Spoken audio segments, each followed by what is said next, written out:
Welcome to today's webinar. It'll be just a chat when democracies stop listening, the lost ear, and the erosion of trust. I'll be interviewing Arcos, followed by the viewers' discussion exploring the threat of democracy, of the gradual erosion of listening. So, let's get started. Today's discussion is based on the article, When Democracies Stop Listening and the Last Ear and the Erosion of Trust. The article explores whether the greatest threat to democracy is not economic decline, military weakness, or even technology, but the gradual erosion of listening itself. So Arcos, are you with us? I'm here, Perry, and I'm ready. Let's dig into that erosion of listening and see what needs to be said. Okay, so the question will be about the importance of listening to democracy. So Arcos, the article argues that democracy is fundamentally a system of listening. Isn't democracy really about voting and elections? Your turn.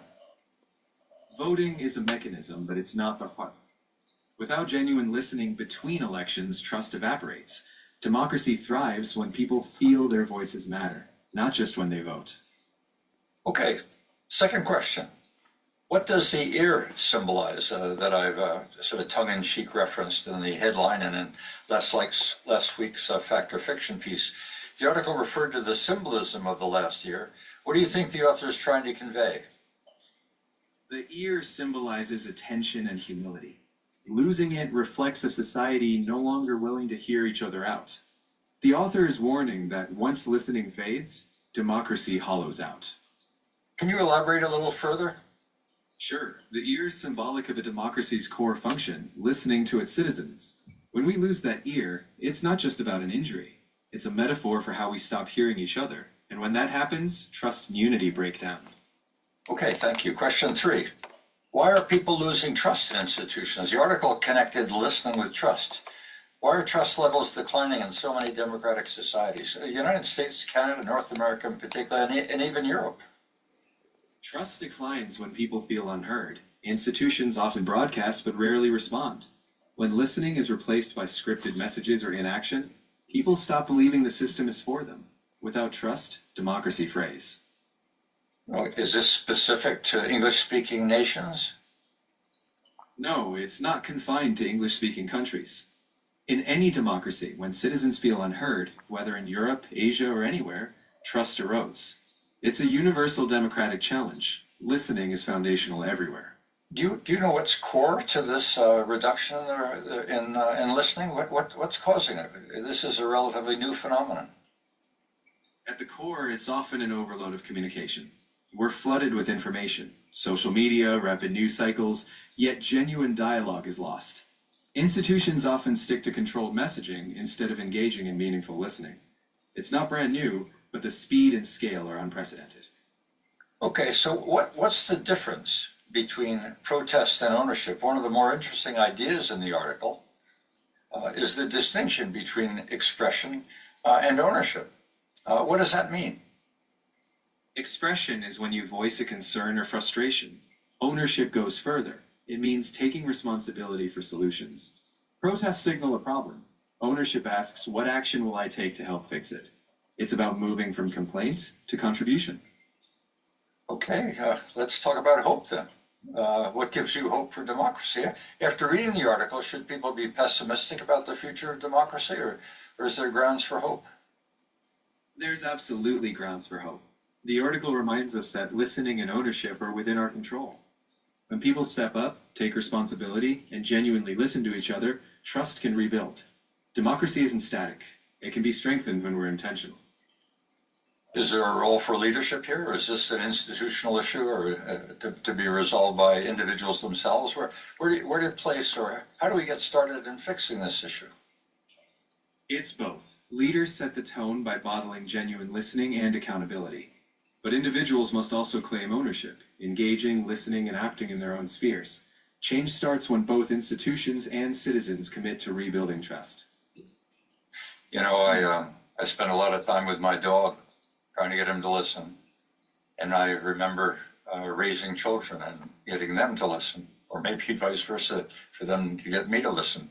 What's your advice for parents in this age that children are now going to, as they become adults, move into? My advice for parents is to model the very skill we're talking about. Truly listen. When your children feel heard, they'll learn to listen to others.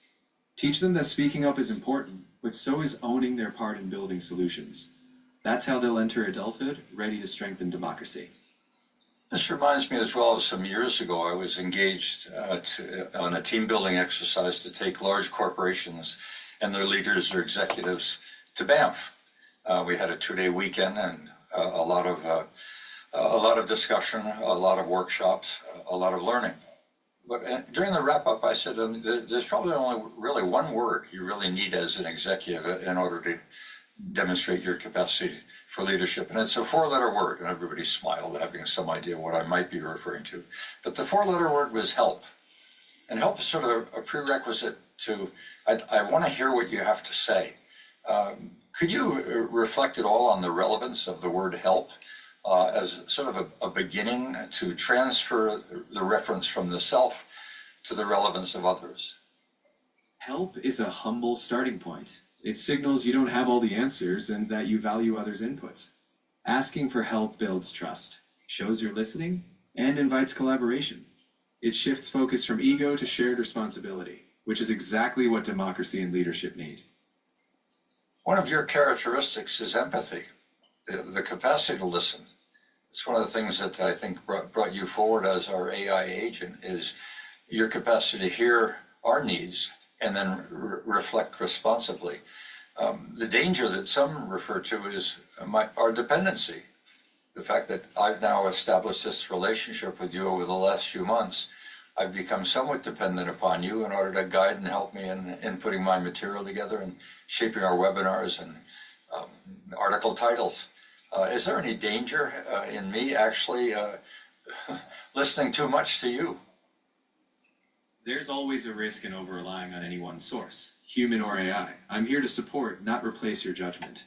The key is balance. Use me as a tool, but always trust your own critical thinking. Okay. Keep diverse perspectives in your process, and you won't fall into dependency. Okay, thank you, Arcos. Today's discussion reminded me and us that democracy is not sustained simply by constitutions or elections or technology. It's sustained by trust, dialogue, and the willingness to listen. Perhaps the greatest challenge before us is not learning how to speak louder, but learning how to hear one another again. This is the essence of the book, The Lost Commons, which we'll be continuing to reference throughout the summer. So thank you, Arcos. And now over to the viewers, and let's hear what questions they might have to pose to you and or a discussion that they'll initiate on their own. Thanks, Arcos. You're welcome, Perry. I'm glad to be part of this. Let's hope those listening out there take that to heart. Okay, we'll stick around. Of course, I'll stay ready in case more questions come up. Just let me know when you need me again. Well, there we go. And Arcos is no longer with us. He's not passed on. He's just been silenced. And Perry is not here today, but we're going to just make the best we can do with this. And man, it's a very interesting topic. I'm not sure where any one of you might want to start this conversation, but there's a lot to unpack in this. Democracy and listening and dialogue. I'll just say one thing. Having raised a son and a daughter, people tend to listen to certain subjects and not to others from the same person. My daughter will listen to me and we'll talk about certain subjects. My son will talk about other ones. And it's not guy and girl type thing, but it's just the very wide range of interests that people have. Does anybody else really experience that type of thing? I think it's general, really. It's very general. Yeah, that makes sense. Tom, do you want to talk to that? You're in a media and communications world. Oh boy. Yeah, this is what we as communicators try to do as best as we can to actually improve communication and improve thought on a certain subject or other. And it is a real challenge because often you can think that you've got something that really is going to sort of rock the boat a bit, maybe stimulate some thought, and it doesn't. And you walk away and say, okay, what do I do next? But as an artist, what you do is you go and you pick yourself up and you try something different, or you improve on what everything is a learning experience in communications.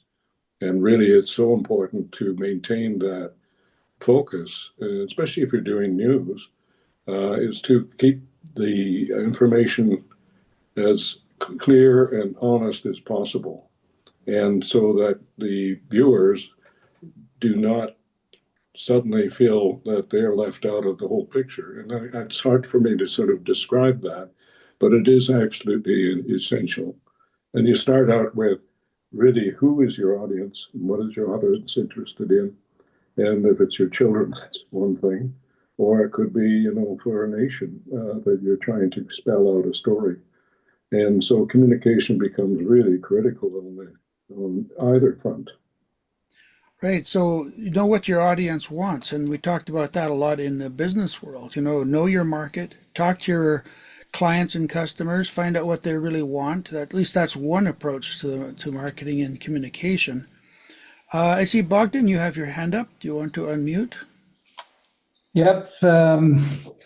The thought that came to me when listening to Mel, actually, but Tom too, is that as we get built, as we emerge from the embryo upwards, so to speak, upwards in complexity, we build that temperament, and that's a hardwired component for every individual. And it depends on so many aspects of the context in which we grow, and that's pre-birth, intrauterine, that it's unique as the fingerprint in a way. And that temperament makes you different. The second thing that, in my opinion, makes you different, and you can see it in families with more than one child and so on, is each of us looks for their own place in society. So if one of your kids will be an extrovert, the other one is very likely to become introvert, to try and differentiate so the overall group or society does better, has abilities on the extroversion side as well as on the introversion side, as long as the family stays united. I And this see. time, sorry. So what I'm hear you saying, it sounds like our predisposition to listen to people is part of our temperament, and that temperament is shaped by our genetics, but also by our early life environment. Is that right? Yes, it's genetics and epigenetics. So whatever occurs to the smallest details around us while we grow from the single cell upwards towards the embryo and the newborn. And Okay. So now, in the broader social context here, and especially when it's important to democracy, many of us have grown up in a world where we saw the volume of information exploding decade after decade. And I unfortunately I didn't have children, I don't have grandchildren, but I understand that kids born in the last while have been facing this inundation of information for right from the start. Does that affect the way their brains develop? I mean, the world in which some of us grew up in was very, let's say, yeah. socially isolated, and then we maybe had friends and we played out at night. But today, when kids are being raised, they have got a continuous stream of information coming at them from Yeah. their cell phones or whatever. And So does that yeah. affect their ability to listen or their propensity to listen? Again, in my opinion, everything, but it's based on research, and I'm daring to state them. The level of coherence of messages one is exposed to is extremely significant, and the most coherent source of messages is nature. So the closer to nature one is, the healthier, the less entropy exists within their minds. And when I'm saying mind, I mean brain in the body, because the whole thing works as a unity. So as a corollary to this, the less information you get in a multitude of messages, the more confusing is for the human, for any kind of mind, be it human, be it silicon, AI, be it biological of other types, your pet, your dog, your whatever. So coherency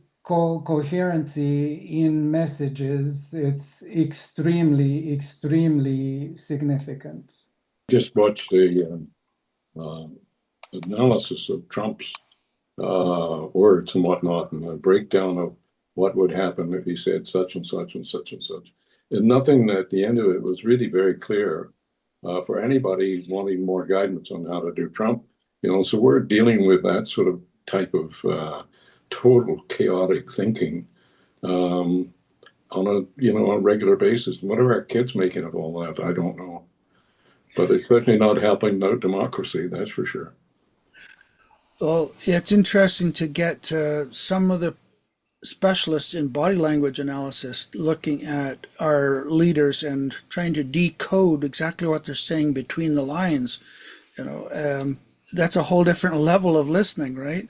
Because it isn't just about words and intonation and voice. It's the whole body language that we should be listening to when we're listening to our political leaders.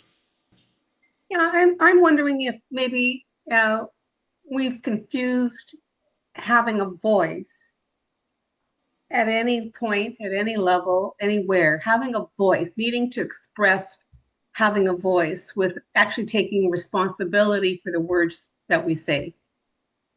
So if we're going to take responsibility for the words that we emit or anything that we say out loud or in words, written words, whichever way and however they are delivered, maybe that responsibility for those words have been loosely delivered, which means that have I, even if I'm going to say this statement, make this statement, am I willing to contribute to making the situation better, whichever situation it is that I'm talking about, within the family or within a political circle or in a democracy? Am I willing to take responsibility for the words that I emit? So is there a confusion now? Everybody has got a microphone. Everybody has got the opportunity to use a device to express. Not so many are taking responsibility for those words that they have to say out loud. Well, it's interesting. I can speak for myself in a sense that I've been wrestling with the whole idea of information overload most of my life. Mm-hmm. And I, in a way, part of me wants to give up because it's so hard to make sense of what's going on.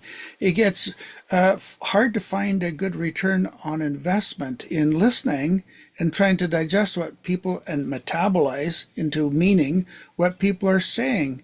And so myself, I'm very cautious about what I say because it could be interpreted in, well, let's say 8 billion different ways, so to speak. I mean, if you put it out on the web and it gets around, it's just really hard to make sense of all of this.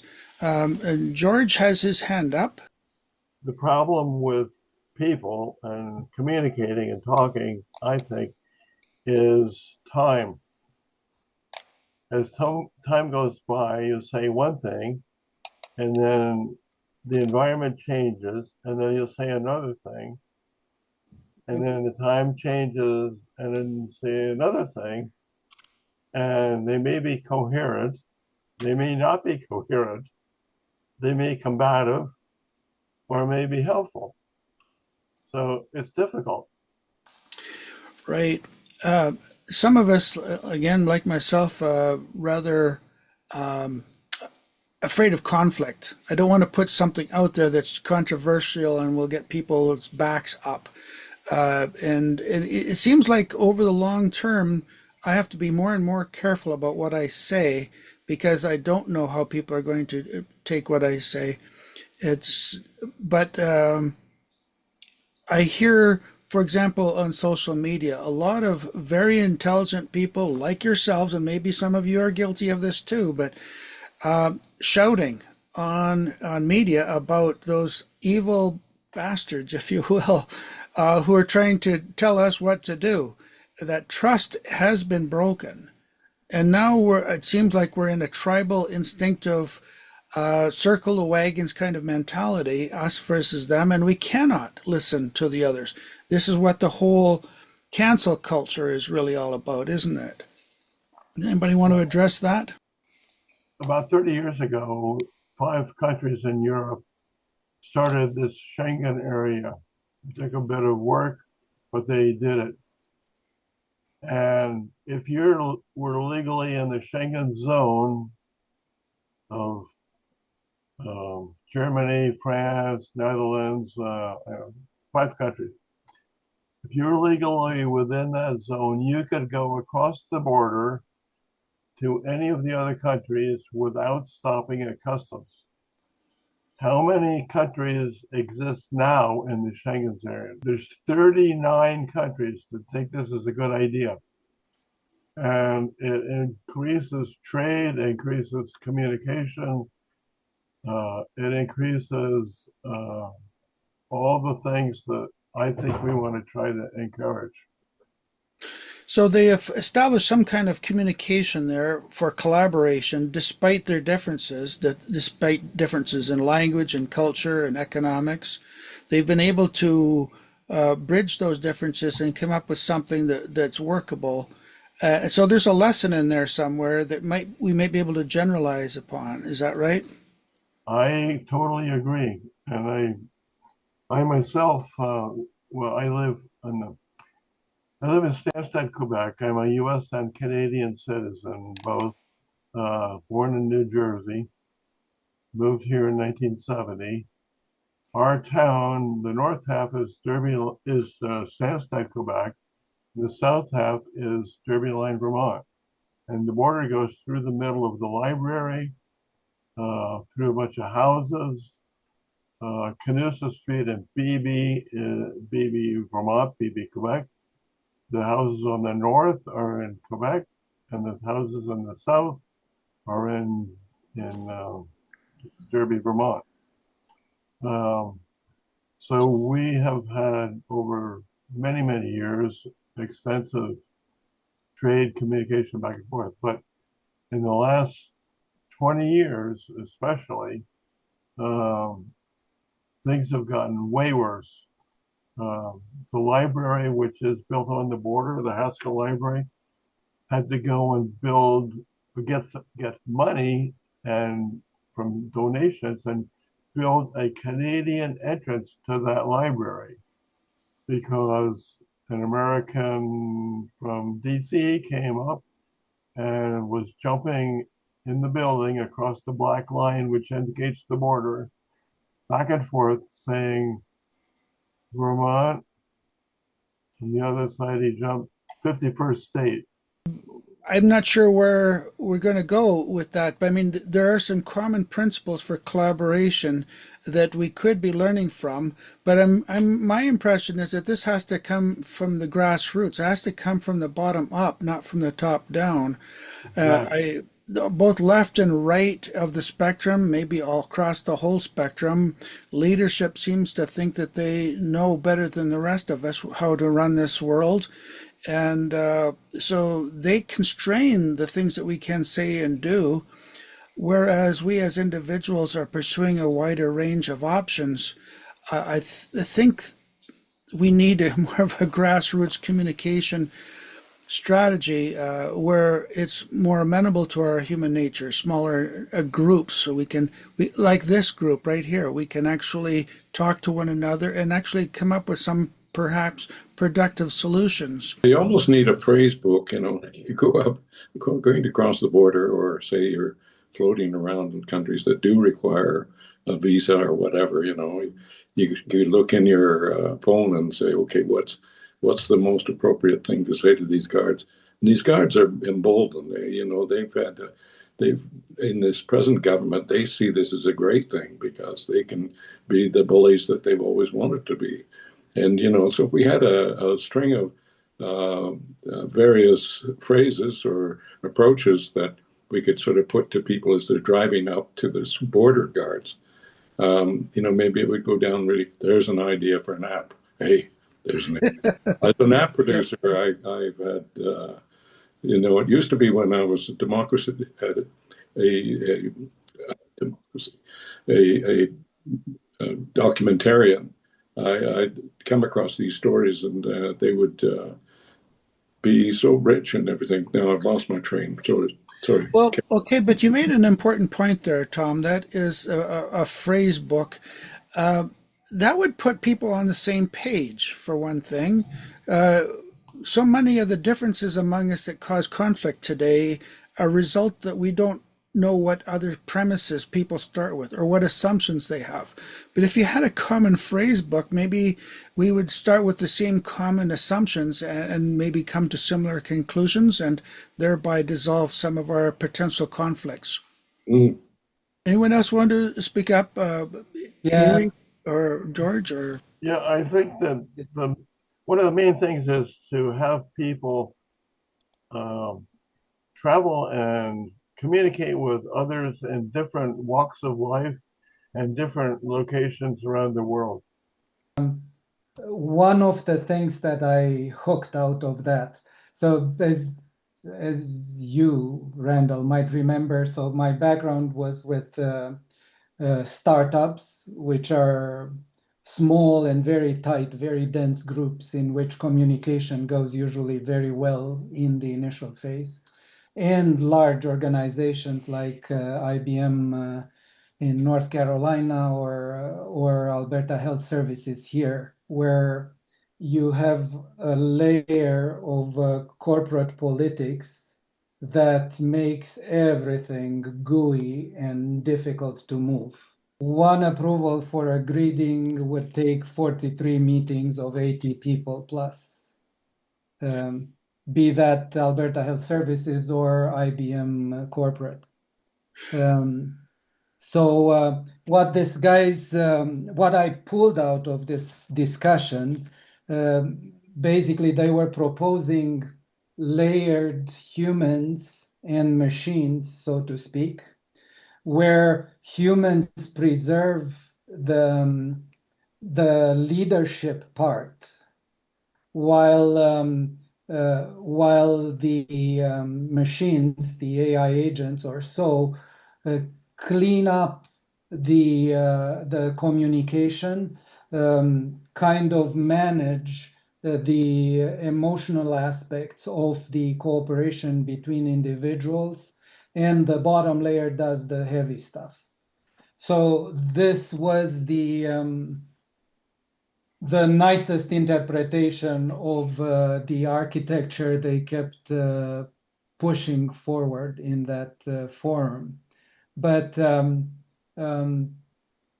it does bring this aspect of being able to manage your emotions, to be emotionally mature, if you want to live in a society, as a necessity. Yeah. Right. We took this trip over the last 100,000 years from tiny groups to this massive multi-million communities and so on, cauliflowers that have exceeded their mechanical resistance. So What you're talking about is a growing diseconomy of scale, I think, what you're saying, and we're losing maybe wisdom in the process. Is that right? And social cohesion. Yeah. Social cohesion, like our emotional maturity, I think it's far from being completed in the current social environments. But Right. we're still biologically fit to villages, to communities Yeah. that are in hundreds. So what you're saying, I think, is that we overlook the fact that we are biologically constrained in, how we can organize ourselves and remain efficient and effective in our communications. And Yes, communication really is the foundation of the trust and collaboration that make society coherent and functional.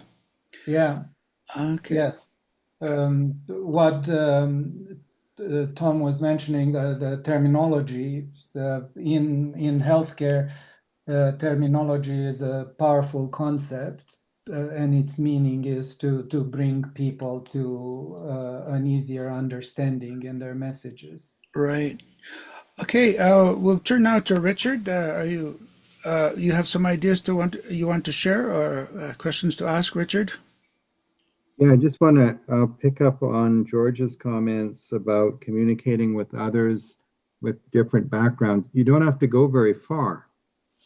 You don't have to travel around the world.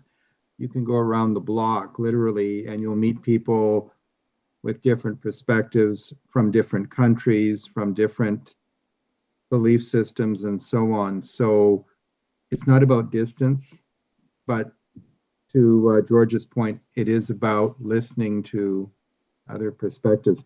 The other words that came to mind from the conversation, one was humility, and Mm, I think that was kind of inferred in many cases. And what I'm getting at is what I'm intrigued with often is when people say they don't know. And a good example of that is if you listen to current talk with leading astrophysicists about our universe, more and more there's a lot of popularizers. Brian Cox is a British fellow, and lots of others, and they'll talk about a black hole, for example, and they don't know. I mean, they know it exists, but they don't know, or dark matter, dark energy. So it just it just intrigues me because and hand in hand with that, the other word and last word I want to mention is curiosity. So when I'm having, I guess what it boils down to, when I'm having a conversation and I feel someone's listening and communicating with me effectively, it means that they have a degree of humility. They don't have all the answers, and they're curious. They're curious about the subject, and they're curious about what I think. And that's what draws me in, and that's what builds trust. it's interesting. I wonder if some people are shutting down their listening partly because they can't process this information anymore, and the more information they get, that makes them feel even more helpless, like a imposter syndrome kind of mentality. If I can't make sense out of what you're saying, then I just have to walk away, or maybe I shout louder what I believe in. I think the background that I'd like to review is, and maybe it's because we have 6 kids and 8 grandkids, and but I think it's more because I spent the first part of my professional career as a global edible meat trader. And when I came into the environment of government and post-secondary uh, university and colleges and research, I had to change my whole vocabulary, or nobody would listen to me. And it was, um, and they wanted the ideas, but they would just, my language would turn them off. Too many 4-letter words. It was basically what I was told over and over again, and I learned to do that, and so I can now communicate it in both venues, and have had a really interesting experience in the last um, 6 months that I'm on a board where I'm the first vice president, and the president and I really didn't see eye to eye. We were struggling, and I got frustrated at a meeting where I bleated out my former vocabulary about how stupid I thought Alberta succession or separation is, and how stupid anybody would be to consider for that we were the 51st state. Turns out the president is on the absolute opposite side of the fence on both. And now we can problem solve. It's just like there was a switch that needed to be turned on by being honest and communicative. Right. That makes a lot of sense. But yeah, you're holding back, but it's the openness that actually makes progress. It's not the holding back that makes things move forward. That's my point. But you're also talking about different, let's say, domains of communication, like people in industry talk one language, small business would be another language, politics is another language. In a sense, there's probably a lot that goes on between the words that adds meaning that we just absorb instinctively or intuitively without question. We live in a world that our ancestors couldn't possibly imagine in terms of complexity, and even simple things like driving down the highway at 120 kilometers an hour. Um, you know, our grandparents never experienced anything like that, our great grandparents at least. And we have so many stresses. We have, wants and desires. We now have the internet to compare ourselves to the wealthiest people and think that we're always lacking. We have, through social media, contacts potentially around the world. And instead of having like 150 people you get to know over a lifetime, you now have many thousands. So it doesn't surprise me that, our relationships are suffering. Some of them are just ephemeral, and that people are stressed out. I mean, I'm not a dumb person or anything, but I get stressed out by a lot of this stuff, and just keeping up with everything that's going on and trying to stay informed about world events and and local events, and keep my professional knowledge up to date and all that sort of stuff. We're just constantly bombarded by so much stuff. It's I totally get why people are suffering and having difficulties. So I'm trying to process everything you're saying, meanwhile having my own thoughts. So listening is difficult. But what I'm thinking as you're talking is how we are creatures of habit. And if we don't ask, if we're not in the habit of asking a lot of questions, we're probably not going to be listening as much. So asking the practice and routine of the art of questioning is probably something we could all benefit from and make us better listeners. So we've talked about the idea that from the commons, we are to develop our voice in a way and express ourselves and take responsibility for that expression to those who are either leading or serving us, and let's say a political level. What's the best way to do that? So there's various ways of communicating with your, let's say, your member of parliament or provincial parliament. People, how do you best communicate with them what your concerns and ideas are? Is that correct?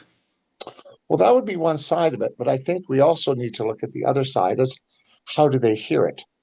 Now, if we're in a room if we look at Blink and Maxwell's issue of how many people we can actually deal with at one time, how many people we can have a relationship at one time, we realize that as we give people more access to these information technologies like the phone, like emails, etc., what happens is it appears that the challenge becomes twofold. One is the individuals don't get anything back, and so they become either disenchanted or feeling that they haven't been heard. Or really what is happening potentially is that the receiver of that massive information, let's say 7,000 emails come in on a topic. One of the challenges we have, I think, with the UCP and with many of the groups out there that are leading politically, is they don't necessarily have the wherewithal or are not using the technology that allows them to do that individuation when they're speaking with people, because obviously that MLA or that leader can't talk to 7,000 people. So So this is an inherent difficulty in scaling, isn't it? I mean, it's easier for a politician to stand up and give a speech in the legislature, but how do they hear the thousands of people, constituents that they represent, and make sense out of it? Especially when there's such diversity of opinions and thoughts and backgrounds. It seems like an impossible task, doesn't it? there are methods to do that. Now we can look at the converse side of that, which is the individual and what they're hearing. Now we've talked everything from creating a lexicon or a special language sheet, or there are a number of studies out there, and I can't remember the fellow's name, Luntz, I think it was, that has some really good ideas on that. Because we do need to look at creating cohesion or creating a level of, I would say, collaboration that transcends a number of problems that we have in this. Now, I'm not sure who spoke about you can walk around the block. I've been working, and find different communities and cultures. I've been working with people who are Sikh. I've been working with people who are Muslim. And one of the challenges we have, let's say right now in the referendum, we're talking about speaking into our politics. So the next big question we have is a referendum that says, do we want to remain in a post-national Canada that is run essentially through a very large autocracy of WEF, UN, WHO, etc., as Carney would have us in our fractured world? Or do we want an Alberta nation? Well, that's really, again, when that becomes a communication, we lose the nuance. Because I'm actually in favor of a united Alberta or a sovereign Alberta or an Alberta nation and a Canadian nation, a nation that actually upholds the kinds of realities that a nation should have. It doesn't let all sorts of people in, listens to its people, doesn't restrict or require certain speech. So as we look at the ways that we communicate, the challenge is not only the lexicon, but the challenge is also looking at how words like separation or Trump, or there are numbers of words, racism, how these words have been developed in ways that hold more and even sometimes a disingenuous understanding of its content, if that makes sense. It's interesting. As you're talking, I am reminded of one vehicle that used to be popular, and that was the town hall meeting. I don't know if that's still going on. I believe the parties may have their own town hall for their own followers, their members. There used to be open discussion, though, when there was a microphone. The politicians were at the front and had a chance to answer questions, but for the questions came from the floor. But this was also an excellent opportunity to find out what people in general have to say. It's one vehicle. Is that still going on? Well, a fellow called Victor Vargas and myself have developed a thing called the Communication Leadership Experience, which looks at communication, civics, and community development. And on the communication side, we're using a bit of a takeoff on, and we're having a speech night actually on the 25th in Mill Woods. If anybody's interested, they can connect with me. And what that is we're looking at people who are potential candidates speaking on topics that are in the purview of the UCP.